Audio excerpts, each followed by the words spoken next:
Hello student, welcome back to our channel future academy education. चलिए start करें 10th standard का financial planning algebra, जिसका lecture number 7 है। Start करते कुछ नए कॉन्सेप्ट। आज बात करेंगे कुछ नए नए कॉन्सेप्ट के बारे में, जैसे ब्रोकरेज। ब्रोकरेज क्या होता है, सब यहाँ पे ध्यान देंगे। कोई टेक्स्ट बुक नोटबुक मत देखो, फिलहाल अभी यहाँ पे फोकस करते हैं। ब्रोकरेज का मतलब क्या होता है? कमीशन। क्या होता है गाइस? कमीशन। याद रखो, जो कमीशन चार्ज करता है उसको हम लोग ब्रोकर कहते हैं। जैसे एक एग्जांपल बताता हूं, तुम्हारा घर अगर सेल करना है तो तुम्हें मार्केट में बताना पड़ेगा ना कि भाई मेरे को ये मेरा एक घर है, इतना स्क्वायर फीट का है और इसको सेल करना है। अब क्या तुम हर मार्केट में हर बंदे को पूछते जाओगे भाई मेरा घर खरीदना, भाई मेरा घर खरीदना? नहीं। इसके लिए आपको क्या करना पड़ेगा? किसी एक एजेंट को पकड़ना पड़ेगा और उस एजेंट को बोलना पड़ेगा भाई मेरा घर इतने का है, मेरे को इतना पैसा चाहिए, बिकवा के दे। तो क्या करेगा? तुम्हारे लिए पार्टी ढूंढना चालू करेगा। पार्टी मतलब वो कस्टमर जो खरीदने वाला है। क्लियर है यहाँ पे?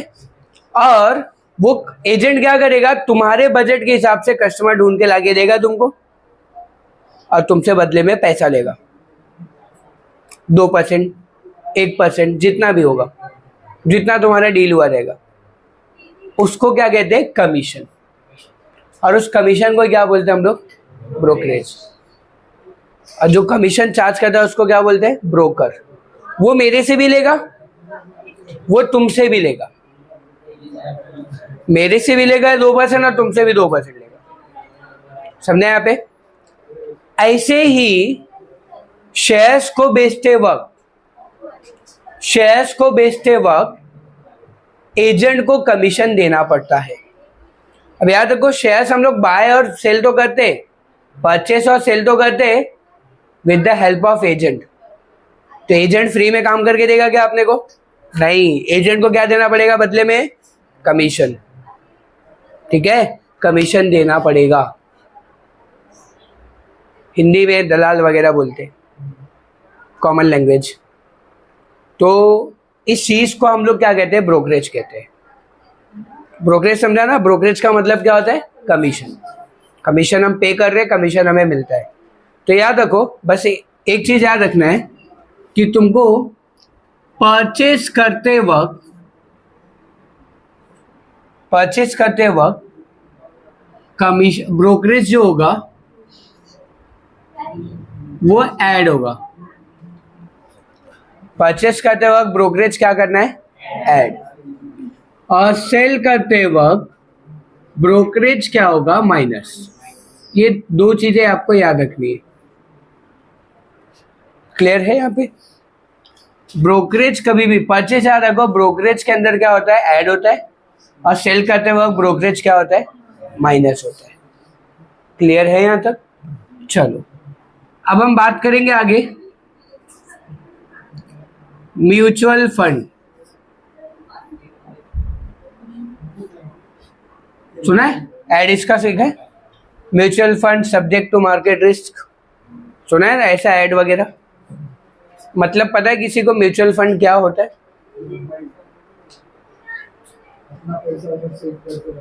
अपना पैसा उधर सेव करके रखने का। किधर? म्यूचुअल फंड में। कहाँ है तेरा ससुराल है वो? और नहीं, ठीक है, बराबर है, डोंट वरी, अच्छा बोला। और कोई? म्यूचुअल फंड होता क्या है? वो यस पायल नहीं बोलना है। चलो मैं बताता हूं guys. Mutual fund, it is an investment scheme. ये क्या है? एक इन्वेस्टमेंट स्कीम है। ये एक ऐसी कंपनी है इन म्यूचुअल फंड एक ऐसी कंपनी है जो क्या करती है, आपसे पैसा लेती है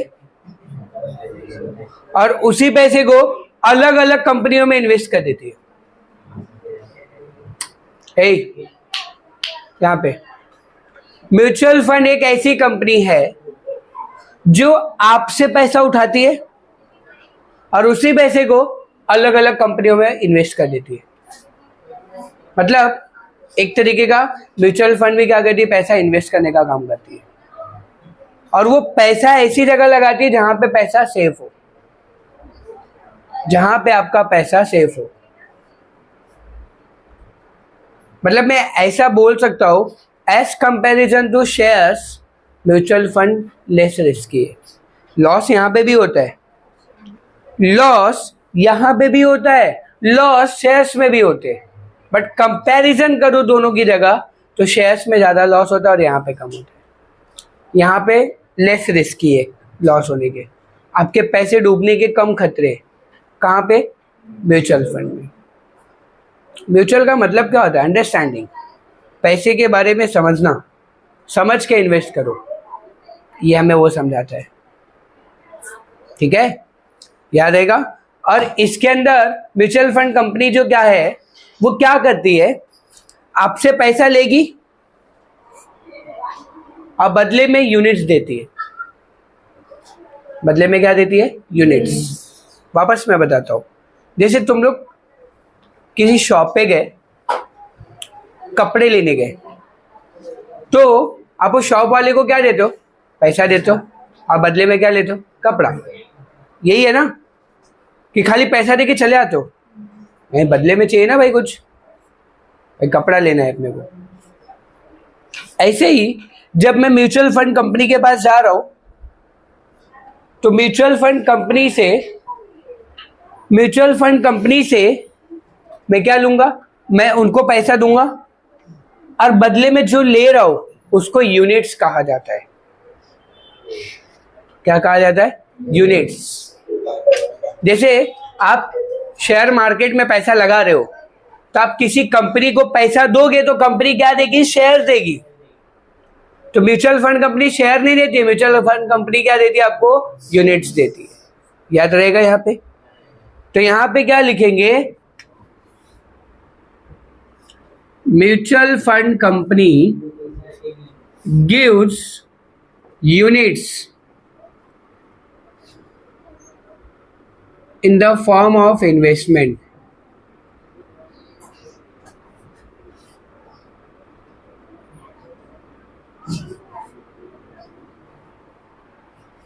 समझे यहाँ पे? म्यूचुअल फंड के बारे में जितना आपको नॉलेज देना है उतना मैं दूंगा। उसके बाद हम लोग थोड़ा और बात करेंगे, देन 4.4 चालू कर देंगे हम लोग। म्यूचुअल फंड में एक चीज होती है SIP करके। SIP यहां पे लिख देता हूं मैं। SIP इसका फुल फॉर्म है systematic investment plan. Systematic investment plan, ये क्या है? SIP है अपना। यहाँ पे ध्यान देना अच्छे से। SIP मतलब सिस्टमैटिक इन्वेस्टमेंट प्लान। इसका मतलब क्या होता है? एक एग्जांपल, मेरे को ना म्यूचुअल फंड में अकाउंट खोलना है, इन्वेस्ट करना है, बट मेरे पास इतना मैं कमाता नहीं हूँ कि मैं एक साथ 10-10 लाख रुपए, 5-5 लाख रुपए, 1-1 लाख रुपए इन्वेस्ट करूँ या 50,000 60,000 रुपए इन्वेस्ट करूँ। मेरी जो सैलरी वो 20,000 है समझो। एक महीने में मैं 20,000 रुपये कमाता हूँ। मैं चाहता हूँ कि 2-3 हज़ार रुपये मेरा सेव हो जाए। तो मैं क्या, म्यूचुअल फंड कंपनी के पास, भाई मेरे को पैसे सेव कर ले, मैं हर महीने का 2-2 हज़ार रुपये दे सकता हूँ अपनी सैलरी से।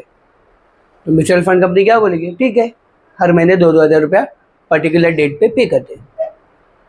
पर्टिकुलर डेट मतलब कोई भी एक सिलेक्टेड डेट ले ले, जिस डेट पे तू कंफर्टेबल है पे करने के लिए। हर महीने सेम डेट को तेरे अकाउंट से 2,000 रुपये कट जाएगा। समझा? तो कंपनी क्या करेगी, एक डेट सिलेक्ट कर देगी, एक पर्टिकुलर अमाउंट सिलेक्ट कर देगी, और हर महीने उतने तारीख को मेरे अकाउंट से उतना पैसा कट जाएगा हर महीने। कितने साल के लिए, जितने साल का मैं सिलेक्शन करूंगा। अगर मुझे लॉन्ग टर्म इन्वेस्टमेंट करना है तो लॉन्ग टर्म, शॉर्ट टर्म करना है तो शॉर्ट टर्म, मीडियम टर्म करना है तो मीडियम टर्म, तीनों टर्म के लिए मेरे लिए अवेलेबल है। लेकिन याद रखो, पैसा ज़्यादा करके आपको लॉन्ग टर्म में मिलता है। आप पैसा लॉन्ग टर्म के लिए इन्वेस्ट करोगे ना तो आपको ज़्यादा पैसा मिलेगा। शॉर्ट टर्म में क्या होगा, as comparison to long term कम मिलेगा। इसलिए ज़्यादा करके पैसा लॉन्ग टर्म के लिए लगाने का, सेफ भी रहता है और पैसा भी मिलता है आपको। तो SIP क्या होता है, इंस्टॉलमेंट बोलो इसको। हर महीने इतना पैसा इतने डेट को जाने वाला है, इसको क्या कहते हैं, SIP।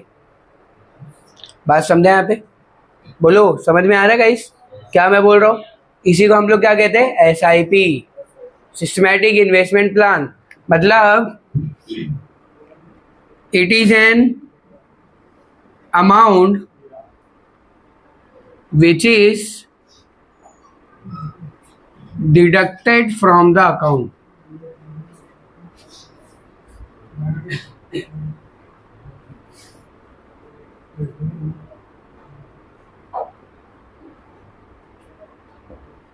On a particular date.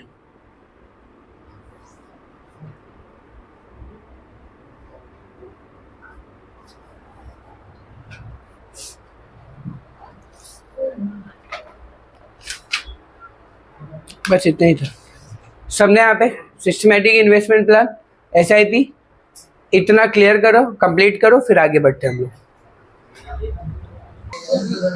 चलो स्टार्ट करते हैं प्रैक्टिस सेट 4.4।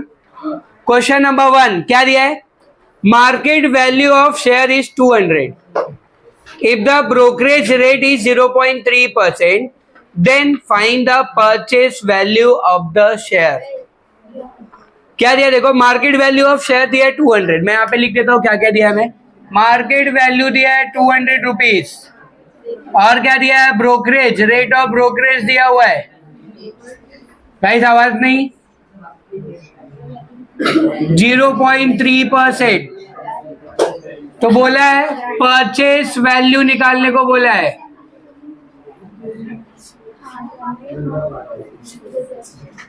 सब यहाँ पे ध्यान देंगे, 1 मार्क का समय खाली है, सॉल्व करेंगे। देखो यहाँ पे हमें रेट ऑफ ब्रोकरेज दिया 0.3%, ये 0.3% किसका निकालेंगे, 200 का। तो यहाँ पे ब्रोकरेज पहले निकाल लेते हैं। Brokerage is equal to market value into rate of brokerage, ये फॉर्मूला होता है। सब यहाँ पे ध्यान देंगे, मार्केट वैल्यू कितना है guys, 200 into rate of brokerage कितना है, 0.3% है, मतलब अपॉन 100।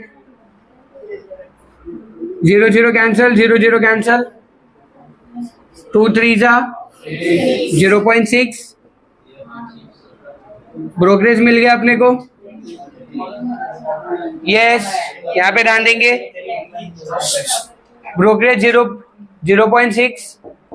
अब क्या करेंगे, परचेज वैल्यू बोला ना निकालने के लिए, और मैंने आपको अभी थोड़े टाइम पहले ही बोला कि परचेज करते वक्त ब्रोकरेज को क्या करना है, तो मार्केट वैल्यू में ब्रोकरेज को ऐड कर दो, तुमको परचेज वैल्यू मिल जाएगा। Purchase value is equal to market value plus brokerage, ये फॉर्मूला होता है, याद रखना। मार्केट वैल्यू कितना है गाइस, 200 प्लस ब्रोकरेज कितना है, 0.6, तो कितना आ जाएगा आपका 200.6, यही होगा ना, 200.6 हो जाएगा आपका। ये क्या आ जाएगा आपका परचेज वैल्यू। क्लियर है गाइस, बोलो समझ में आ रहा है पक्का? चलो ये हो गया अपना क्वेश्चन। क्वेश्चन नंबर 2 देखेंगे। क्वेश्चन नंबर 2 गाइस क्या दिया है, a share is sold for the market value of ₹1000। Market value दिया, आप लिख रहे हो, गलत बात है ये। शेयर जो सोल्ड कर रहे हैं हम लोग, मार्केट वैल्यू कितना दिया, 1000। मतलब क्वेश्चन में मार्केट वैल्यू दिया हुआ है 1000 रुपए, ब्रोकरेज, रेट ऑफ ब्रोकरेज भी दिया हुआ है, रेट ऑफ ब्रोकरेज कितना दिया है 0.1%. What is the amount received after the sale. तो हमें अमाउंट रिसीव निकालना है.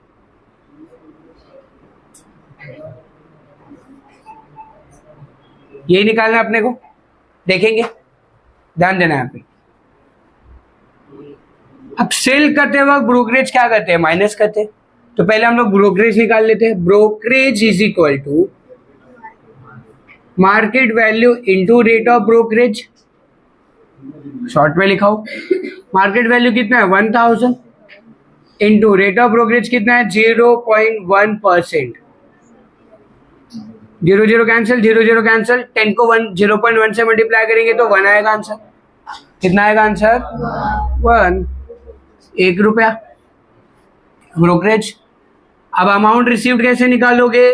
अमाउंट रिसीव्ड मैंने अभी आपको बताया था कि सेल करते वक्त ब्रोकरेज को क्या करते हैं, तो मार्केट वैल्यू में से क्या करेंगे, ब्रोकरेज माइनस कर देंगे. मार्केट वैल्यू कितना है 1000, 1 रुपया, तो कितना हो जाएगा 999 रुपीज. हो गया आंसर. क्लियर है यहाँ पे, सबने यहाँ पे पक्का क्लियर कर, कंप्लीट कर लो. चलो स्टार्ट करते हैं क्वेश्चन नंबर 3. क्वेश्चन नंबर 3 क्या दिया देखो. Filling the blanks given in the contract note of sale purchase of shares. B का मतलब होता है बाय, एस का मतलब क्या होता है सेल. मतलब ये बी और ये एस है.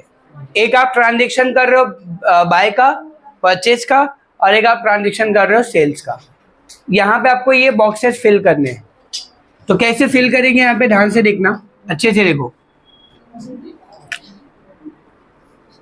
सबसे पहले टोटल वैल्यू निकाल सकते हैं हम लोग. यहाँ पे मैं ना इसका कर रहा हूँ बाय का. ध्यान से देखना. टोटल वैल्यू कैसे निकालेंगे. Total value is equal to 100 into 45. कितना हो जाएगा 4500 रुपए. सब यहाँ पे ध्यान देंगे तो आपको क्या मिलेगा 4500 मिल गया. पहला बॉक्स फिल हो गया. पहले हम लोग ऊपर वाला कर रहे हैं. अभी जो ब्रोकरेज है वो 0.2% इसके ऊपर निकालना है अपने को टोटल वैल्यू पे. तो brokerage is equal to 4500 into 0.2% मतलब अपॉन 100. 0 0 cancel, 0 0 cancel. 45 2 9 हो जाएगा 9 रुपीज. क्या क्या पता चला 9 रुपीज आपका ब्रोकरेज आ गया. फिर 9% CGST ऑन ब्रोकरेज निकालना है अपने को, और SGST भी 9% निकालना है. तो आपको मालूम होगा कि CGST इक्वल टू SGST आपको 9% 9 रुपीज में, मतलब ब्रोकरेज कितना है 9 रुपए है ना, 9 पे 9% निकालना है आपको.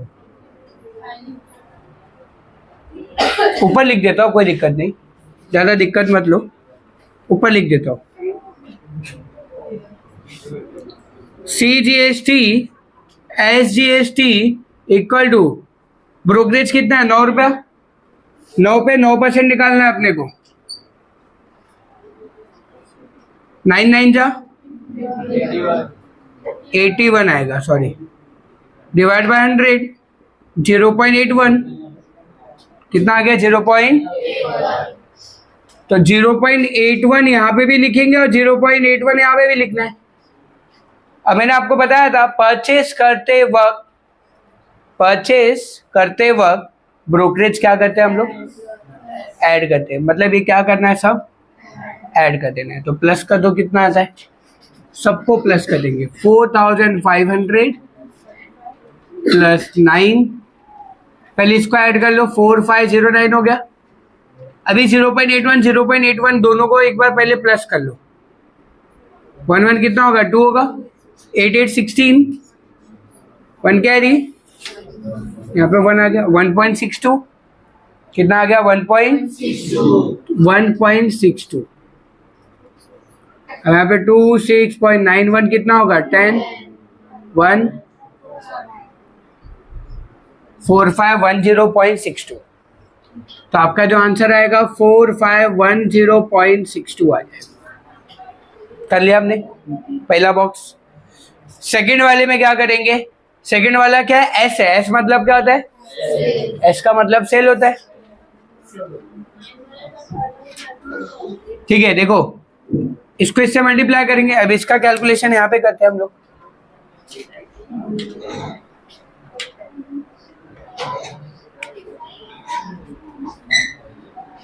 सेल वाला क्या दिया है? टोटल वैल्यू निकालना है तो 75 इंटू 200 कर देंगे। 75 इंटू 200 करो कितना होता है? 15,000 रुपीज। कितना आ गया? 15,000। इसके बाद ब्रोकरेज निकालना है, तो ब्रोकरेज निकालने के लिए क्या करेंगे? 0.2% है ना, तो 15,000 पे 0.2%, 0 0 कैंसल, 0 0 कैंसल, मल्टीप्लाई करेंगे तो क्या होगा? 1 0 कैंसिल हो जाएगा, तो 15 इंटू 2 हो जाएगा 30 रुपीज। इस जीरो को मल्टीप्लाई 150 को जब 0.2 से मल्टीप्लाई करेगा तो एक जीरो है ना, और यहाँ पे एक नंबर के बाद पॉइंट है तो पॉइंट हट जाएगा, खाली 2 आएगा और यहाँ पे 15 बचेगा। 15 2 जा 30। तुमको नहीं आता रहेगा तो 150 को 0.2 से डायरेक्ट मल्टीप्लाई करो तो आंसर आएगा तुमको 30 आएगा। क्लियर है यहाँ पे? अब ये ब्रोकरेज मिला, अब CGST HGST निकाल लेंगे। कितना है? 9% है ना, तो ब्रोकरेज 30 इंटू 9%, 0 0 कैंसल, 3 9 जा 27 डिवाइड बाय 10, नीचे एक जीरो है तो ऊपर एक नंबर के बाद क्या लगेगा? पॉइंट 2.7। चलो हमने जो जो निकाले यहाँ पे लिख लेते हैं। 15,000 रुपीज, यहाँ पे कितना आएगा? 30, यहाँ पे कितना? 2.7 2.7। क्लियर है यहाँ पे? अब क्या करना है? सेल करते वक्त इन सबको क्या करना है? माइनस। 15,000 में से सबको माइनस कर दो। ठीक है, तो 15,000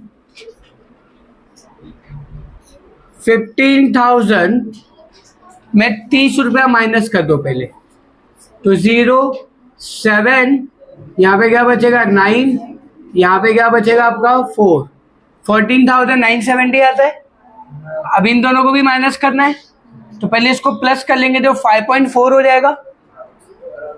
5.4, तो 5.4 को माइनस कर देंगे, तो यहाँ पे कुछ भी नहीं, मतलब 0 ले सकता हूँ मैं। देख लो माइनस कैसे करना है। 10 में से 4 गया तो 6, यहाँ पे बचेगा कितना? 9 में से 5 गया तो 4, यहाँ पे बचेगा 6, और यहाँ पे 941, 14,964.6 है ना? क्या किया पता चला ना गाइस? वापस देख लो मैंने क्या किया। इस 15,000 में से 30 माइनस किया, ये माइनस किया, कितना आएगा आंसर? 14,964.6।